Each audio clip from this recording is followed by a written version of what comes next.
Σε αυτό το παλιό σπίτι ζουνε μαζί η οικογένεια του Λευτέρη και η οικογένεια του Καρίμ.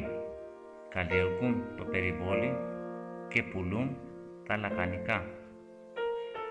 Η Ειρήνη σκαλίζει τα λαχανικά και ξαφνικά βλέπει μια ομάδα με πρόσφυγες να περνάει μπροστά από το σπίτι με προορισμό τον κοντινό καταβλισμό.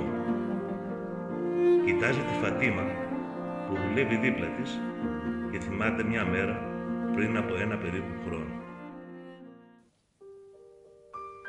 Η Ειρήνη μαζί με το Λευτέρη βρίσκονται στην πλατεία Βικτωρίας τους τελευταίους 5 μήνες μετά την οικονομική καταστροφή που τους χτύπησε. Συνέχιζαν την οικογενειακή επιχείρηση του Λευτέρη που είχε ιδρύσει ο παππούς του όταν ήρθε από τη Σμύρνη μετά την καταστροφή. Είχαν ένα εργαστήριο παραγωγής λουκουμιών και άλλων γλυκών που δούλευε πολύ καλά μέχρι τη σημερινή οικονομική κρίση.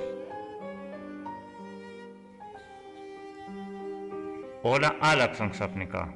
Τα κρέη τους έπνιξαν. Παρά τις προσπάθειες του Λευτέρη να βρει στήριξη από γνωστούς, η τράπεζα προχώρησε σε κατάσταση του σπιτιού και των άλλων περιουσιακών τους στοιχείων. Ο Λευτέρης, η Ειρήνη και τα δύο τους παιδιά βρεθήκανε στον δρόμο μην έχοντας που να μείνουν. Μέσα στην όλη δύσκολη κατάσταση που βίωναν, δεν έχασαν την ελπίδα τους.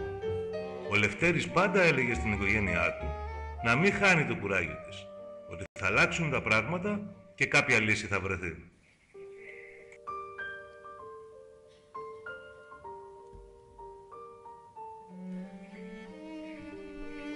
Ζώντας σε δύσκολες συνθήκες και μην έχοντας μόνιμη στέγη, ο Λευτέρης και η Ειρήνη κάνουν προσωρινές δουλειές, εξασφαλίζοντας στο ελάχιστο την καθημερινή τους τροφή. Μια μέρα ο Λευτέρης είχε ξεμείνει από μεροκάμα και κοίταζε τα παιδιά του λυπημένος. Ξαφνικά είδε να πλησιάζει μια ομάδα προσφύγων. Του έκανε ιδιαίτερη εντύπωση ένας άντρας που προχωρούσε ανήσυχος και κρατούσε από το χέρι μια γυναίκα και 2 παιδιά. Όταν η ομάδα έφτασε στη μέση της πλατείας Βικτωρίας, ο άντρας κοιτούσε σαν χαμένος γύρω του. Ο Λευτέρης τον πλησιάζει και με νοήματα του έδειξε το μέρος όπου η δική του οικογένεια βρισκόταν. Οι νεοφερμένοι πλησίασαν την Ειρήνη και τα παιδιά, στην αρχή διστακτικά, αλλά γρήγορα η ατμόσφαιρα άλλαξε. Τα παιδιά των 2 οικογενειών άρχισαν να παίζουν. Τα 2 ζευγάρια κοιτούσαν τα παιδιά τους, που έπαιζαν χαρούμενα. Πώς να τους εξηγούσαν τη δυστυχία τους? Ο Λευτέρης τους πρόσφερε ζεστό τσάι και τους ρώτησε τα ονόματά τους. Ήταν η Φατίμα και ο Καρίμ, μαζί με τον Λευτέρη και την Ειρήνη. Τόσο διαφορετικοί, μα τόσο ίδιοι.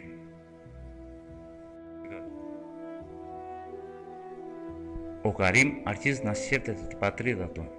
Είχαν ένα όμορφο σπίτι εκεί. Τη δουλειά τους, τα παιδιά πηγαίναν στο σχολείο και όλοι ήταν αγαπημένοι και χαρούμενοι. Η κατάσταση στη χώρα του, τη Συρία, όμως άλλαξε δραματικά. Αρχίσανε οι βομβαρδισμοί. Το σπίτι τους σε μία μέρα έγινε ένα σωρός από ερείπια. Αποφάσισαν να φύγουνε μακριά. Πήρανε μαζί τους ελάχιστα πράγματα. Πώς θα τα καταφέρναν?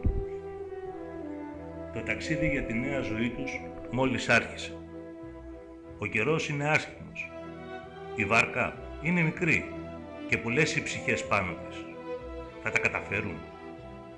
Μετά από ένα δύσκολο και τρομακτικό ταξίδι, έφτασαν στο νησί. Εκεί τους παρήχαν τις πρώτες βοήθειες. Μία έγκυος ήταν ανάμεσά τους. Μα πού να το αντιληφθούν? Αφού τους καταμέτρησαν, τους έβαλαν σε πρόχειρες σκηνές. Τα παιδιά δυσκολευόνταν, μα έκαναν υπομονή. Μετά άλλο ταξίδι. Έπρεπε να πάνε στην Αθήνα. Και τώρα στην Αθήνα. Τι τους περίμενε άραγε? Ευτυχώς βρέθηκαν αυτοί οι άνθρωποι που τώρα ετοίμαζαν κάτι πρόχειρο για φαγητό. Μένουν μαζί τους μερικές μέρες. Ο Καρύμ είναι άξιος και δραστήριος. Βοηθάει τον Λευτέρη και κάνουν μαζί κανένα μεροκάματο. Η Ειρήνη είναι ευγενική και συμπαθεί πολύ τη νέα της φίλη, τη Φατίμα, και ας διαφέρουν σε πολλά. Τα ρούχα, η πίστη, η γλώσσα, οι συνήθειες μοιάζουν όμως και σε πολλά. Στην αγάπη και φροντίδα για τα παιδιά τους, στο νιάξιμο για τους συζύγους τους, στην ενεργετικότητα μπροστά στις δυσκολίες. Δεν σκύβουν το κεφάλι. Αγωνίζονται μέχρι η ζωή να τους χαμογελάσει ξανά. Το βράδυ η Φατίμα μαζεύει κοντά της τα παιδιά και τους λέει παραμύθια. Το πρωί η Ειρήνη τους μαθαίνει λίγα μαθηματικά και τους λέει μύθους από την αρχαία Ελλάδα. Μια μέρα, περίπου μια εβδομάδα μετά τη γνωριμία και τη συνύπαρξη των δύο οικογενειών, κάποιος πλησιάζει το Λευτέρη ψάχνοντας ανθρώπους για μεροκάματο σε ένα περιβόλι. Μια έκπληξη τον περιμένει όμως. Ο άνθρωπος αυτός είναι ο Νίκος, ο φίλος του. Είχε μάθει, λέει, για τα οικονομικά προβλήματα που αντιμετώπιζε και ήθελε να τον βρει για να τον βοηθήσει. Και τον βρήκε εντελώς τυχαία. Θα ήθελε να εγκατασταθεί μόνιμα στο παλιό σπίτι που υπήρχε στο περιβόλι του. Θα το φρόντιζε και έτσι αυτός και η οικογένειά του θα είχε στέγη και όλα όσα χρειαζόταν. Τα παιδιά θα συνέχιζαν το σχολείο και σιγά σιγά τα πράγματα θα γινόταν καλύτερα.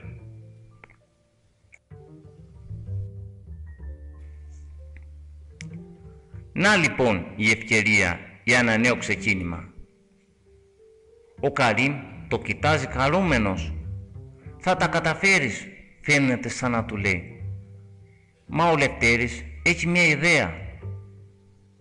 Θα ήταν δυνατόν να μείνουν μαζί στο περιβόλι του Νίκου? Τώρα από η ζωή τους ένωσε με αυτόν τον παράξενο τρόπο.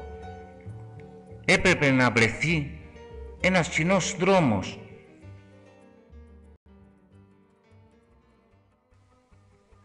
Έτσι συναντήθηκαν οι ήρωές μας. Συναντήθηκαν τυχαία, μα δεν άφησαν στην τύχη τίποτα άλλο. Οι δυσκολίες τους ένωσαν και τους δυνάμωσαν. Και άρχισαν να μπλέκονται οι ζωές τους μαζί, σε ένα αξεδιάλειτο παιχνίδι με χαμόγελο, δουλειά, φιλία και όνειρο.